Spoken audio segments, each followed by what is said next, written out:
नमस्कार, मी doctor Prasanna Kasegaonkar, consultant neurologist, CNS hospital Solapur. मित्रो, सध्या GBS नावाच्या आजाराने सगळीकडे हाहाकार माजवलेला आहे. विशेषतः पुण्यामध्ये बऱ्याच साऱ्या केसेस आल्यामुळे सगळेच लोक चिंतेत आहेत. मीडियाने पण याला बरंच महत्त्व दिलेलं आहे आणि सगळीकडे याच्या बातम्या पसरलेल्या दिसत आहेत. आणि त्यामुळे लोकांमध्ये जे भीतीचं वातावरण तयार झालेलं आहे त्या संदर्भातच थोडंसं शंका निरसन, थोडं प्रबोधन आणि तुमची थोडी काळजी कमी करण्यासाठी मी तुमच्याशी आज बोलू इच्छितो. सो मित्रांनो, GBS या आजाराचं पूर्ण नाव आहे गियां-बारी सिंड्रोम. त्याचं दुसरं नाव जास्त कॉम्प्लिकेटेड आहे, AIDP, अॅक्यूट इन्फ्लेमेटरी डिमायलिनेटिंग पॉलीरेडिक्युलर न्यूरोपॅथी. ह्याचं आजाराचं नाव एवढं विचित्र आणि कठीण जरी असलं मित्र हो, तरी देखील हा आजार तेवढा वाईट नाही आहे जेवढा सध्या आपल्याला मीडियाच्या मार्फत दिसतो आहे. तर कृपा करून फारशी काळजी बाळगू नका. सो GBS हा आजार काय आहे हे आपण पहिल्यांदा समजून घेऊया. तो का होतो, त्याची लक्षणं काय आहेत, तो टाळावा कसा, त्याचे उपचार कसे आहेत असं आहे, या संदर्भात मी तुम्हाला आज थोडक्यात माहिती देऊ इच्छितो. सो GBS हा आजार प्रतिकार शक्तीमध्ये गडबड झाल्यामुळे होतो. आपल्याला एखादं इन्फेक्शन होतं, जनरली पोटाचं इन्फेक्शन होतं आणि ते पोटाचं किंवा व्हायरल इन्फेक्शन छातीचं वगैरे जर झालं त्याच्यानंतर पेशंट बरा होतो. बरा झाल्यानंतर कालांतराने काही पेशंट्समध्ये समजा 5-10 हजार लोकांना सर्दी खोकला किंवा पोटाचं इन्फेक्शन झालं असेल, त्यातल्या एकाला किंवा दोघाला प्रतिकारशक्ती त्यांची नीट रिॲक्ट करत नाही आणि त्यांच्याच शरीरामध्ये त्यांच्याच रक्तात त्यांच्याच नसांच्या विरुद्ध एक प्रकारची अँटीबॉडी, ज्याला आपण साध्या भाषेमध्ये आता विष म्हणूया, तयार होतं. की त्यांच्याच रक्तामध्ये त्यांच्या नसांच्या विरुद्ध विष तयार होतं आणि ते रक्तातनं जसं पसरतं तसं तसं एक एक नसा कमजोर व्हायला चालू होतात.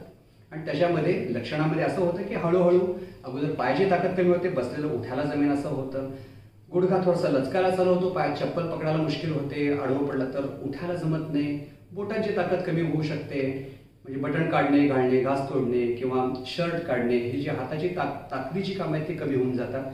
आणि कालांतराने काही केसेसमध्ये श्वासावर परिणाम होतो.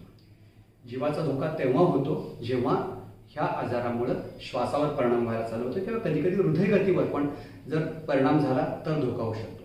मित्रहो, हा आजार दुर्मिळ आहे. काही लाखांमध्ये एखाद्याला होणारा हा आजार आहे.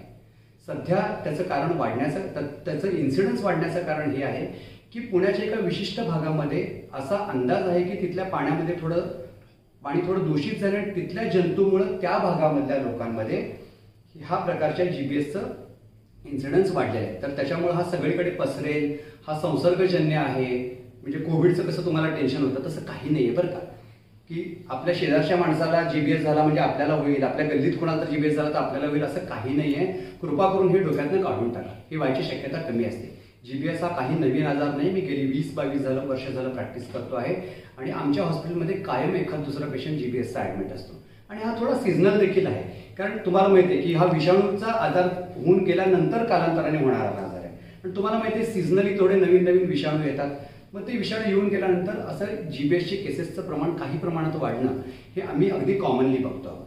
सो बहुतेक केसेसमध्ये GBS हा जीव घेणार नाही आहे. असे जर 100 पेशंट ॲडमिट झाले तर त्याच्यातले 90 ते 95 पेशंट हे पूर्ववत बरे होतात, जसे पहिले असतात तसे. आणि मृत्यू होण्याची शक्यता फार 2-3%, 4% असते. गेल्या 20-22 वर्षामध्ये GBSच्या पेशंटला मरताना मी फार तर 4 किंवा 5 पेशंट्समध्ये पाहिलं असेल आणि हे पेशंट मी शेकड्यांनी नाही हजारांमध्ये पाहिलेले आहे. सो प्लीज घाबरू नका. मग त्याचं निदान कसं करतात, आता मी तुम्हाला लक्षणं तर सांगितली, तर अशा लक्षणं दिसायला जाईल तर तुम्हाला काय करायचं की ताबडतोब माझ्यासारख्या एखाद्या न्यूरोलॉजिस्टकडे पटकन पळत यायचं आहे, आम्हाला दाखवून घ्यायचं आहे. आम्ही तपासण्या करू, आहे तर सांगू, नसेल तर नाही म्हणून सांगू. आणि समजा असेल तर त्याला काही आम्ही निदान करण्यासाठी नसांची एक छोटीशी तपासणी करतो, ज्याला 20 मिनिटं लागतात. त्या तपासणीनंतर जर हे आजार कन्फर्म झाला तर आम्ही त्या पेशंटला उपचार चालू करतो. उपचार 2 प्रकारे केले जातात. एक IVIG नावाचं इंजेक्शन असतं किंवा दुसरी प्लाझ्मा एक्सचेंज नावाची एक रक्तशुद्धीकरणाची प्रक्रिया असते. ह्या ट्रीटमेंटला जनरली एक साधारण 1 ते 2 आठवडे टाईम लागतो आणि याच्या अखेरीस बहुतेक पेशंट व्यवस्थित बरे होऊन घरी निघून जातात. आता आपण हे टाळायचं कसं ह्याच्या संदर्भात पण 1 मिनिटासाठी बोलूया. सो हे टाळायचं कसं, तर मित्रांनो आपल्याला थोडं इन्फेक्शन टाळायचं आहे. कारण हे होतो का आजार, एखादं इन्फेक्शन होऊन झाल्यानंतर कालांतराने होणारा आजार आहे. आणि मी तुम्हाला सांगितलेलं आहे की हा आजार दूषित पाण्यामुळं पुण्याच्या आजूबाजूला होतोय अशी सध्या शंका आहे. अजून त्याचं इन्व्हेस्टिगेशन आपली गव्हर्नमेंट करते आणि लवकरच त्याचं उत्तर मिळेल. पण सध्या आपल्याला काय करायचं आहे तर आपल्याला दूषित पाण्यापासून होणारे आजार टाळायचे आहेत. सो ROचं पाणी वापरा. समजा तुमच्याकडे RO नसेल तर उकळून थंड करून पाणी वापरा. जर तुम्ही प्रवास करत असाल तर थोडंसं तुम्ही मिनरल वॉटर वापरा, जे शुद्ध आहे, ज्याची क्वालिटी चांगली आहे असं वापरायचा प्रयत्न करा. जर एखादं तुम्हाला पोटाचं इन्फेक्शन झालं असेल तर पटकन आजूबाजूच्या डॉक्टरांकडे जाऊन उपचार घ्या.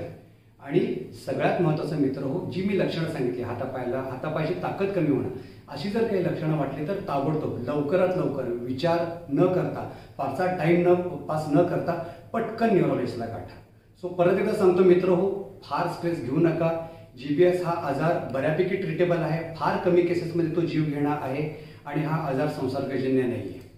मित्र हो, तुम्हाला ही माहिती आवडली असेल तर शेअर करा. सगळ्या आजूबाजूच्या लोकांनाही कळवा. समाजात सगळ्यांना प्रबोधन करा.